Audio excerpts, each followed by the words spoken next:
Welcome to the Talking Reef Tank Journal Series, Episode 1. In this episode, I'm going to take you through the initial list of equipment and various items that you're going to need to get your tank started.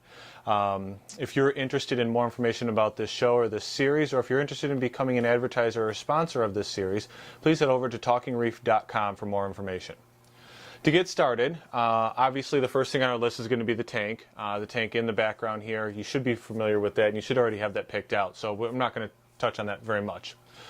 Going on to some of the initial little pieces, little things that you're going to need, I'm going to start off with some stirring sticks or devices, something that you're going to use to stir and mix large volumes of water or chemicals or whatever you happen to be doing. These work good for stirring up salt when you're mixing your salt together. This is a little thing that I put together on my own. This is a wooden spoon, and it is connected with a toothbrush on the end and a rubber band. The spoon works good for stirring things up, obviously, and the toothbrush also works for getting inside of things, cleaning them off.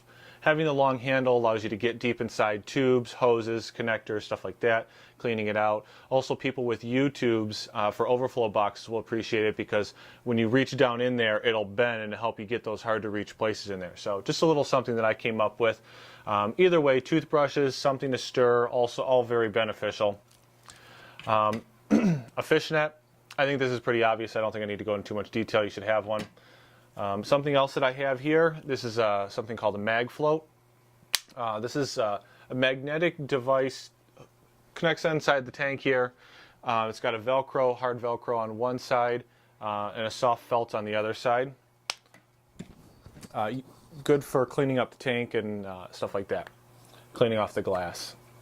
Some other stuff that you might want to look into: small pair of scissors. This is just a little tiny stainless steel set. Larger, smaller, it doesn't matter. Something like this in general will help. Later on when we get into coral fragging and stuff, these become more of a requirement. Something else that you should always have: this is a large turkey baster. These are very good for countless different things. Something you should add to your list. And here's some smaller ones. These are eyedroppers. Same thing, just smaller. Good for cleaning, good for mixing chemicals, additives, blowing off small areas inside the tank, clearing detritus away from various things. Also good to have. You can get these in some test kits, chemical test kits, stuff like that. You might also be able to get them from local fish stores. They might have them laying around. I'm not sure, but check it out. Some other things, this is a small flexible airline tube. There's a lot of different things that you use these for. It's good to have a little bit. Get a couple feet from your local fish stores will sell these. Get a couple feet. It's really, really cheap. It's good to have on hand. And those also work good with the rigid airline tube. This is the same thing as this, except for it's hard. There's a lot of times when we can connect these together, and they're helpful for siphoning various things out and a lot of different activities. So again, both of these are very cheap. It might be worth getting a couple feet of each, and then you can cut them to suit your needs. Also on the tubing side, here's a larger tube. This is just a small example. You can get these from any hardware store, really. This is a 5/8 inch inner diameter tube. These are going to cost, they're not much. It's usually less than $1 per foot, usually substantially less, usually less than 50 cents or so per foot.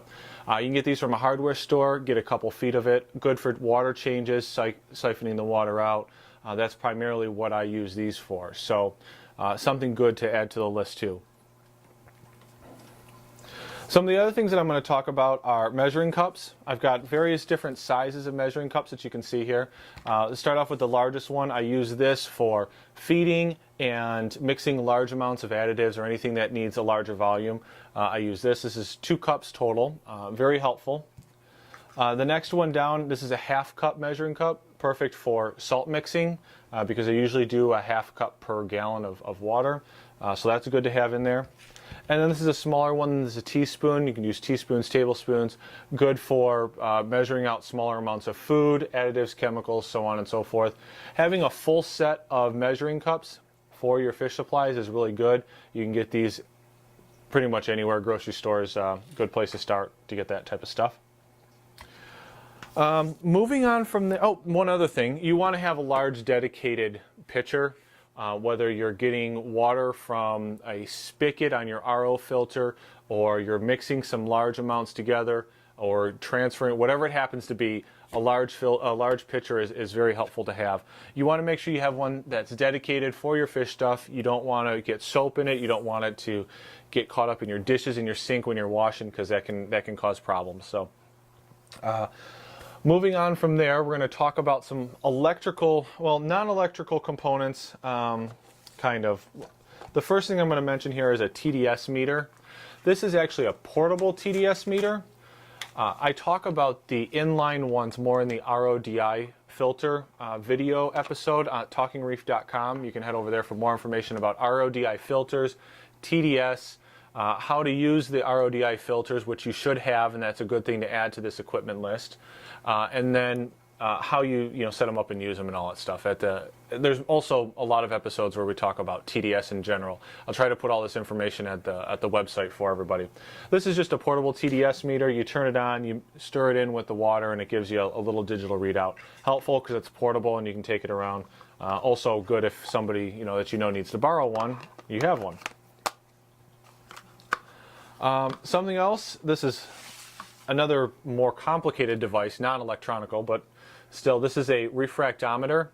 There's two different common ways to measure the salinity of your water. You've got a hydrometer, which is a plastic meter. You fill it up with water, and it's got a little needle that floats to give you a reading.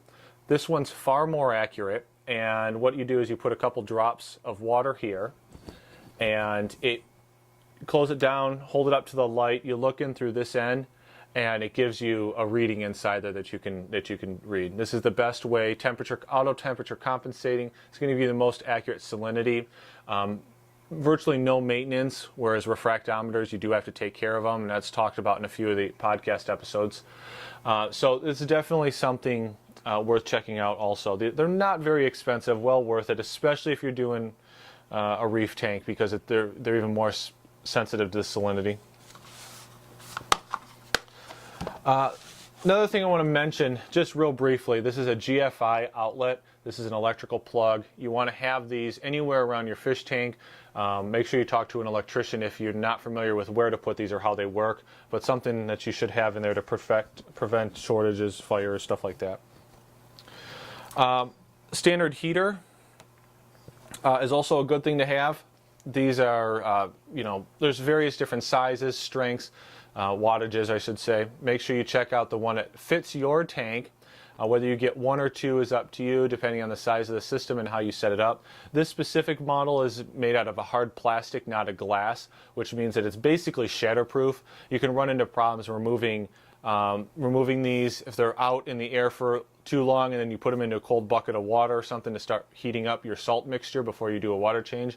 Stuff like that can cause the glass ones to shatter. It's not very common, and the glass ones are usually built pretty well, so it's not a huge issue as long as you get a good brand, but this is just an example of a plastic one. Just so you know, there's different kinds out there. I use both, actually. Something else we're going to look at, these are two different types of pumps. These are to generate water flow within the system. There's a whole podcast episode on water pumps and how they work inside the tank, generating current for the system. This first one is a Hydor Corellia pump. This is a stream style pump. There's a couple different brands out there. This is just the one I'm giving you an example of. This is a number 4. It's the largest one out there. Used for larger tanks. So if we're setting up something like this in the background here, you're probably not going to use something this big. There are smaller models out there. But the idea behind the stream pump is it's got a very large opening, a big propeller inside, and it generates a very wide water flow pattern. Versus something like this MaxiJet, which is more of a jet style. It's got a very small hole and it shoots a very focused stream of water out of it. Generates large amounts of water flow, but it's also very focused. These are more common in the smaller tanks and can be used for various different things. So make sure you check out the associated podcast episodes on pumps, how to clean them, how to take care of them, how to use them. And there's also episodes on sizing them to make sure you're getting enough water flow for your system. Reef tanks are going to need a substantially large amount of water flow, whereas a fish-only tank, you can keep it pretty minimal.